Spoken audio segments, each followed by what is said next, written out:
So the Boston Celtics, for the 30th time in the last 5 years, have been knocked out of the Eastern Conference Finals. And this time it's different. Changes need to happen. Celtics GM Brad Stevens just did a press conference saying they will not fire Joe Mazzulla. So that much is clear. And then he also said a bunch of nice things about Jaylen Brown, about how much they want him in Boston.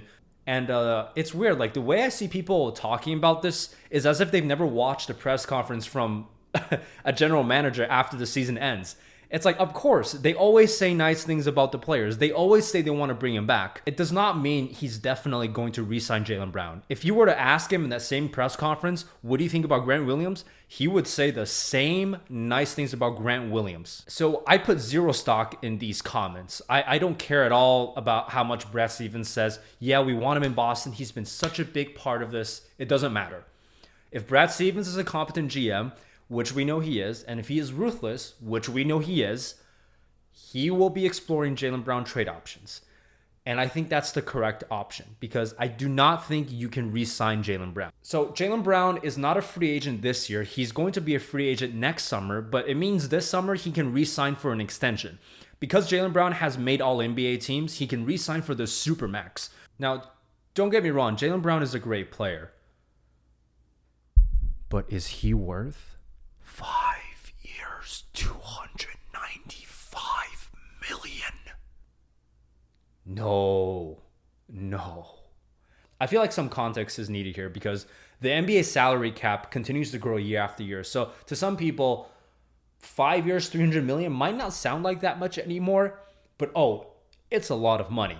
In the NBA, the amount of money in a max contract depends on how long a player has played. So for players coming off their 4-year rookie deal, the maximum amount of money they can sign for is 25% of the salary cap. For players with at least 7 years in the NBA, which Jaylen Brown just finished his 7th season, they can make up to 30%.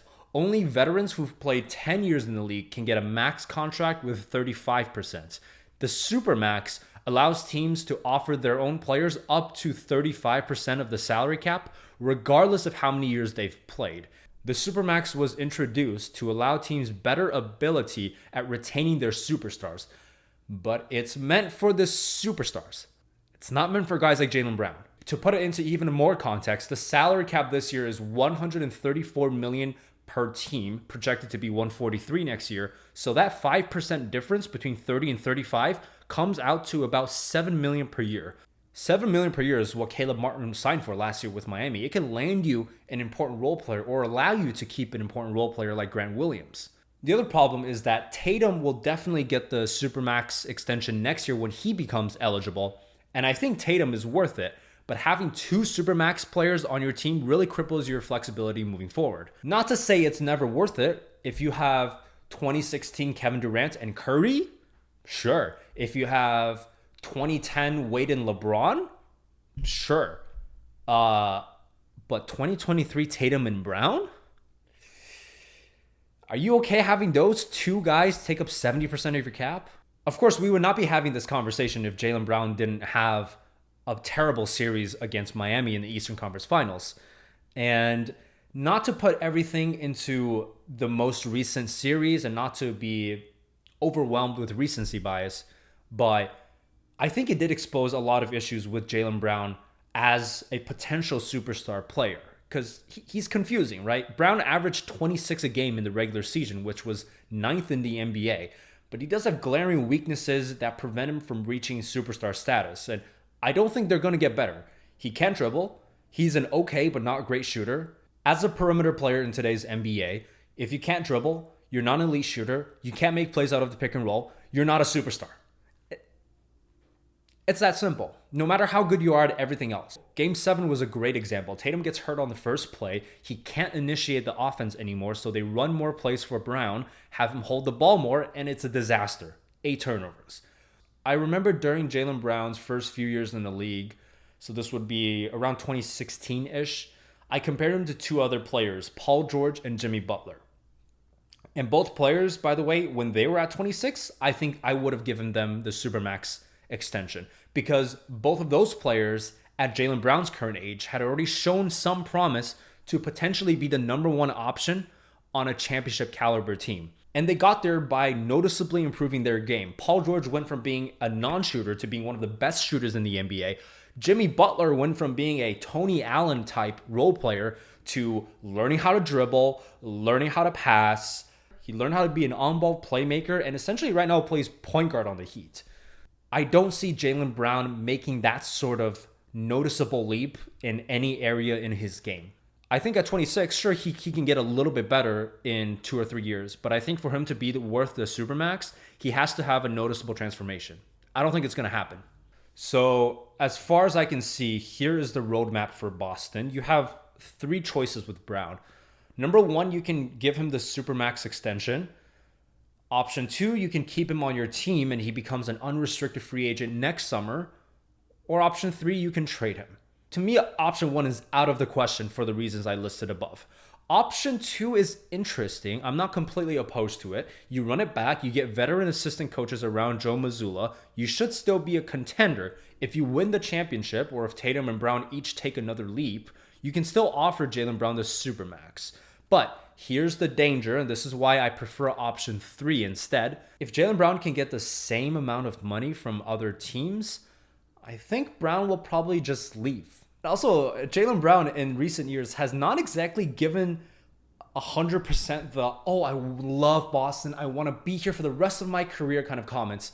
He has hinted that he's not so happy there. Yeah, part of this is just every year Celtics fans want to trade him for Kevin Durant, which I understand at a certain point would be super annoying.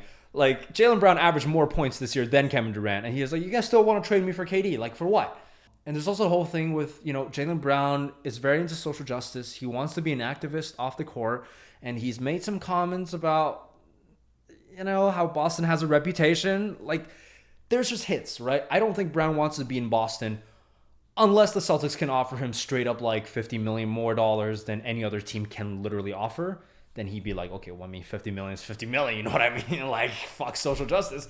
So all this to say, I think the Celtics should go with option 3. I think you should trade him. Now, the trade that's been floated around the most, and I think for good reason, is Jaylen Brown for Damian Lillard. Pretty much straight up. I mean, you can add in other players to make the salary work better, but it actually seems like a relatively okay 1-for-1 trade. I think Damian Lillard would be an excellent addition to the Celtics. I think the fit is really good because you can actually just surround Damian Lillard with 4 pretty good defenders. If that doesn't pan out, however, I actually think the most realistic trade package would be Jaylen Brown for 2 or 3 players on expiring contracts, maybe one of them being a young player with potential, plus a bunch of draft picks. And there are some teams that I think could give up a package like that to get Jaylen Brown. I think a lot of the rebuilding teams like the Magic and the Pistons could have interest in doing something like that. Maybe even the Rockets, yeah? Now, this kind of a trade package is not really exciting for Boston fans because you're not going to get back another star for your star. But the reason I like a trade package like this is that it gives you flexibility. You can then leverage those picks into trading for a different star, either right now or at the trade deadline next year or next summer. And you can also let some of those expiring contracts run out, and then you'll have actually cap space to work with in the summer of 2024. But of course, I'm not in Boston management. I'm not even a Celtics fan, so people will have different opinions on this. I think Jaylen Brown is arguably on that cusp of being worth the Supermax, maybe. And ultimately, this comes down to how optimistic you are about Tatum and Brown as the 1-2 duo of a championship winning team.